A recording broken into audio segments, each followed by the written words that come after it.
Doug Sands is a hypnotist, adventurer, and mental health advocate. He also hosts the Making Meaning podcast, a show dedicated to giving adventurous people a platform to discuss how they overcame challenges and struggles in their lives. In his professional work, Doug helps his clients overcome their mental health challenges to come out on the other side of prosperity. He joined me this week to discuss how he's hoping to do the most good for the greatest number of people. I'm Kevin McShann. Let's have this conversation.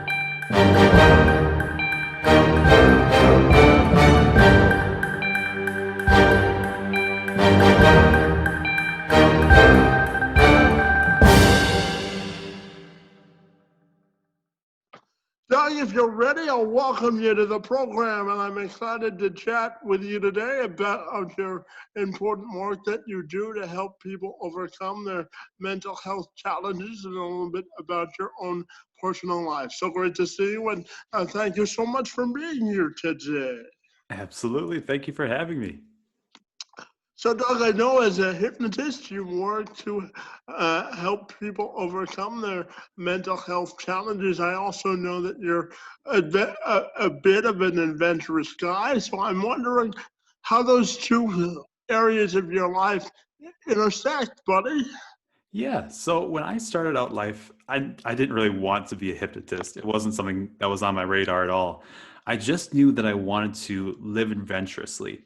And for me, I grew up in Wisconsin in the US, and I was living in a pretty rural area where there wasn't a lot of adventure. There weren't any mountains to climb or oceans to swim or anything like that.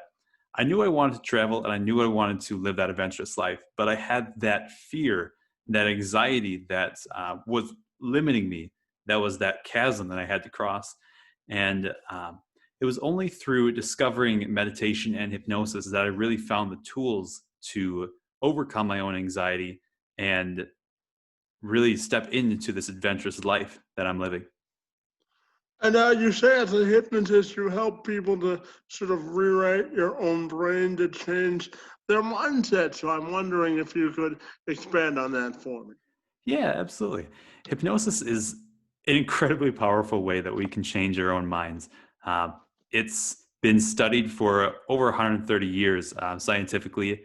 And when I was dealing with my own anxiety, I was amazed at just how quickly I was able to make changes, even with some rudimentary hypnosis tools.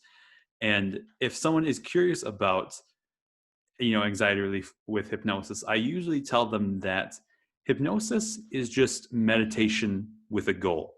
It feels very much like that meditative state where you're just feeling that flow of the trance. And then we bring in tools from psychology and neuroscience to actually make the change.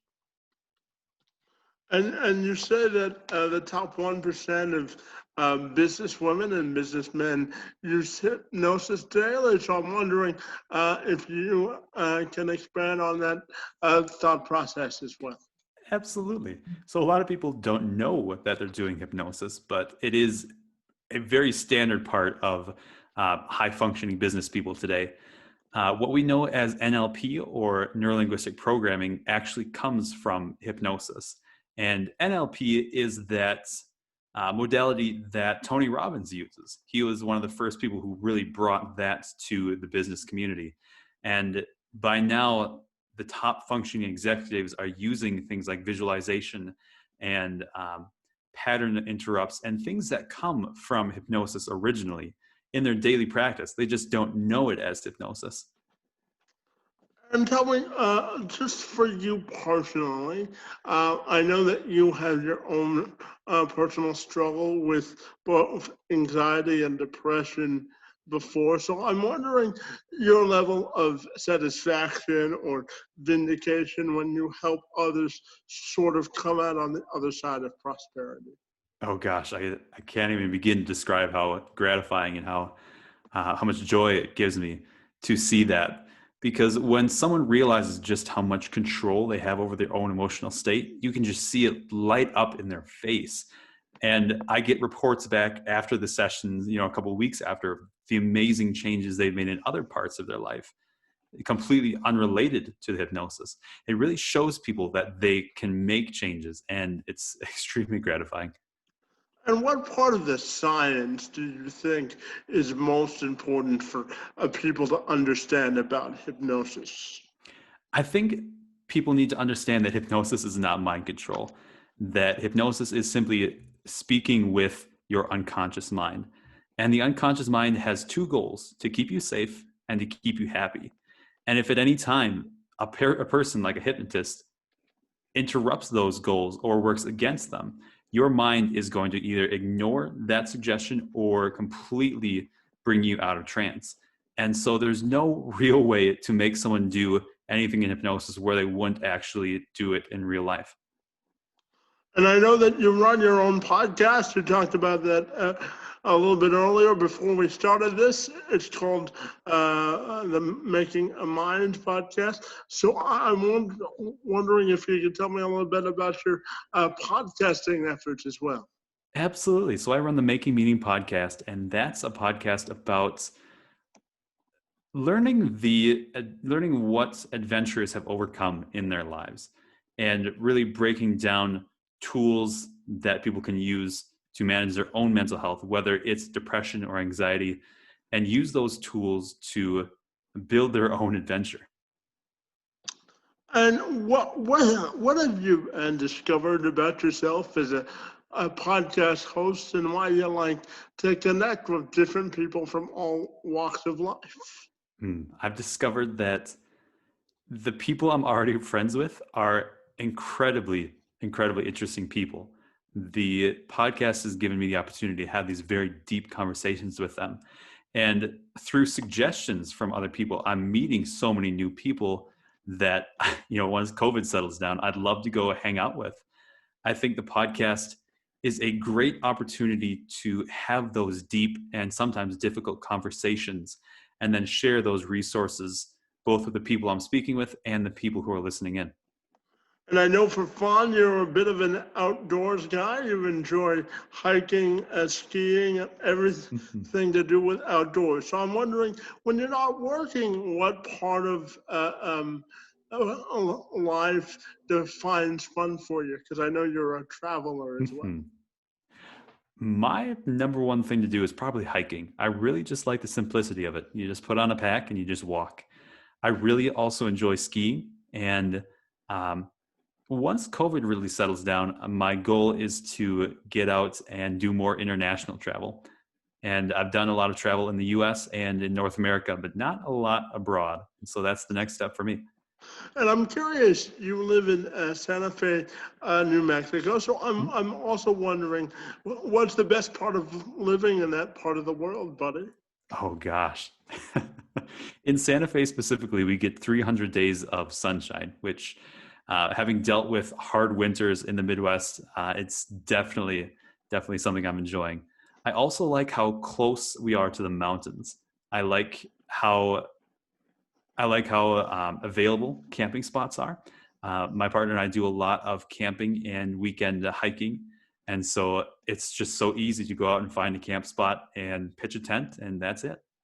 And what do you miss most about your Midwestern roots or living in this part of the country?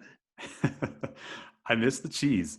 Honest to gosh. I grew up in I Wisconsin. figured you might say that, growing up in Wisconsin. You got it. They've got some very fine cheese, and I've been looking all over. I found a few places that can replicate some high quality cheese like that, but the Midwest, man, that's where it's at for that. And Doug, tell me, what when you're done? done with your professional life and personal life, what do you want your legacy to stand for? Mm. I want my legacy to be that I